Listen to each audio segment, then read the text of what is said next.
ថ្ងៃនេះយើងមើលធ្វើsao mà tàu sao mà đó sao mà tàu sao đấy vì sao về với cha episode đập pi la một bộ sao về với nữa anh sao về đường về bờ cha episode đập môi cho cái về nè bên đá về đường clay cái tập thì bằng cô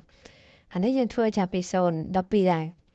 so đập pi la nó dân đó rất tiệt một vị tránh cứ dân đậpแบบนี้ấy cái này dân đậpแบบนี้ហើយយើងមានដាច់អីរៀងស្រួចមួយមកយើងយកមកឆ្កឹះអាសាផ្ទះខាងលើនេះចេញមកផងយើងឆ្កឹះវាសាងខាងមកវាមាន2សាងខាងហ្នឹងកន្លឹះvàoវាបន្តិចណាហើយយើងឆ្កឹះវាហើយយ៉ាងទៅយើងដកវាចេញមកហើយបើណាយើងដកវាចេញមកហើយយើងដាក់សោចូលទៅយើងដាក់សោចូលទៅហើយយើងយកដែកមកគួរវាចេញតិចប៉ុន្តែបើណាមកគឺវាចេញមកហើយបងអាហ្នឹងយើងដាក់ទៅហេតុតែបានយើងដាក់ដើម្បីកុំឲ្យក្របសានោះវាជ្រុះចេញមករាល់រីអាណាក្របសោជ្រុះចេញមករាល់រីយើងមកបាក់នឹងការរៀបវាទៅវិញយើងអត់ដឹងថាវានៅលេខរៀងណាខ្លះទេ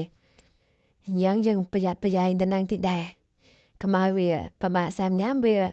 យើងបាក់ទៅពិនិត្យនៅសោកែបនោះម្ដងទៀតយ៉ាងហើយយើងដោះចេញមកហើយប៉ុណ្ណឹងហើយយើងមើលទៅក្របណាខ្ពស់ក្របណាទីបអាហ្នឹងយើងងាយមើលយើងងាយធ្វើជាងនៅក្នុងបាអប់ងាយក្នុងការធ្វើជាងនៅក្នុងបាអប់វិញណាយើងមើលទៅយើងពិបាកវាស់ស្ទង់យើងពិបាកក្រិតតែមើលដោះចេញមកយ៉ាងហើយយើងមើលងាយយើងឆាប់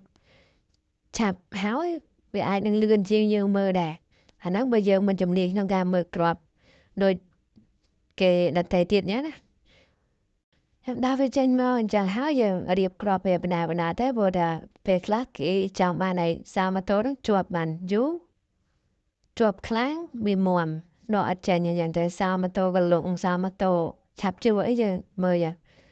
ហើយយើងយកក្របខ្ពស់ពុតយើងមកដាក់ខាងក្រោយមកដាក់ខាងក្រោយតែកុំដាក់ខាងក្រោយពេកព្រោះតែសានោះវែងកាលណាយើងដាក់មកដល់ក្រោយពេកវាធ្វើឲ្យសាម៉ូតូនឹងឆាប់កាច់នៅពេលដែលយើងបើកកែបើកអីហ្នឹងវាឆាប់បានដែរយើងដាក់វារៀងកដាតិចនោះវាល្អដែរសាម៉ូតូវាមុំវារឹងយ៉ាងយើងដោះវាចាញ់យ៉ាងមកហើយយើងសោកសៅចូលទៅហើយយើង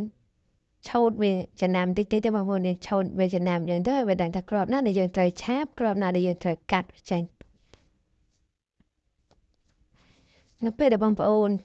ឆោតវាយ៉ាងរួចហើយ